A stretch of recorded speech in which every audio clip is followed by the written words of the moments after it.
शहर कायद से हमारे चीफ स्पोर्ट्स रिपोर्टर रेहान अकरम के मुताबिक सिंध जूनियर स्पोर्ट्स एसोसिएशन के ज़ेर एहतमाम स्पोर्ट्स समर कैंप 2025 का आगाज़ लियाकताबाद नंबर 10 में वाक़ अंजुमन इस्लामिया स्कूल में हो गया। इफ्तिताही रोज़ 70 से ज़ायद खिलाड़ियों ने शिरकत की, जिन्हें फुटबॉल, बास्केटबॉल और हॉकी की महारतें सिखाई गईं।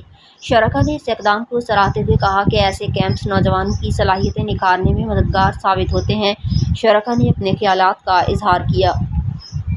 नाज़रीन, इस वक्त मौजूद हैं समर कैंप में। यकीनन सिंध जूनियर स्पोर्ट्स एसोसिएशन की जानिब से आज एक शानदार समर कैंप का इनेकाद किया गया है, जिसमें बच्चों ने मुख्तलिफ स्पोर्ट्स सरगर्मियों के अंदर हिस्सा लिया और बेसिक ट्रेनिंग हासिल की। आइए बात करते हैं कुछ असातिज़ा से और खिलाड़ियों से जिन्होंने इस कैंप के अंदर शिरकत की। मैंने 9 बजे जब मैं स्कूल में एंटर हुई हूँ तो यहाँ पर एक्टिविटीज़ का आगाज़ हो रहा था और बाकायदा तलावत कलाम पाक से स्टार्ट हुआ है और माशाल्लाह 15 जुलाई तक ये गेम्स जारी रहेंगे।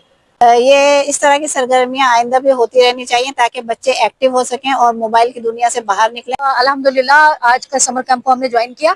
GBPS बिलाल से अपने बच्चों को लेकर हम यहाँ पर आए। गेम्स जो है वो सीखते हैं, प्रैक्टिस करने के लिए जाते हैं बड़े बड़े ग्राउंड्स में और प्राइवेट स्कूल्स में। उन सब से जो है निजात मिली है।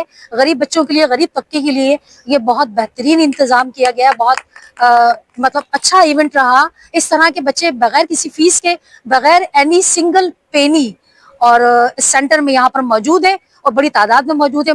आज सिंध जूनियर स्पोर्ट्स एसोसिएशन के तहत हमारे स्कूल अंजुमन इस्लामिया के अंदर जो है वो समर कैंप ऑर्गेनाइज हुआ। हमारे बच्चों के लिए बेहतरीन एक्टिविटी है। इसमें अफोर्ड नहीं कर सकते, भारी फीसें देखें, वो यहाँ पे फ्री ऑफ कॉस्ट आके जो है वो अवेल कर सकते हैं। बच्चों को जो है इस ग्रास लेवल पे समर कैंप होने चाहिए ताकि बच्चे यहाँ से कुछ बनकर निकलें और अपने मुल्क का नाम रोशन करें। स्कूल से आई हूँ और यहाँ पर स्टेमिना बनाना सीखा, स्पीड सीखी, कितनी स्पीड से हर काम करना चाहिए और हर जगह समर कैंप लगाना चाहिए जो स्पोर्ट्स अफोर्ड नहीं कर सकते उनके लिए, और डिसिप्लिन सीखा। तो खिलाड़ियों ने बहुत ज़ौक़ और शौक के साथ इन तमाम एक्टिविटीज के अंदर शिरकत की और ट्रेनिंग हासिल की।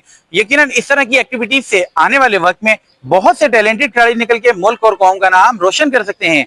कैमरा टीम के साथ मोहम्मद रेहान।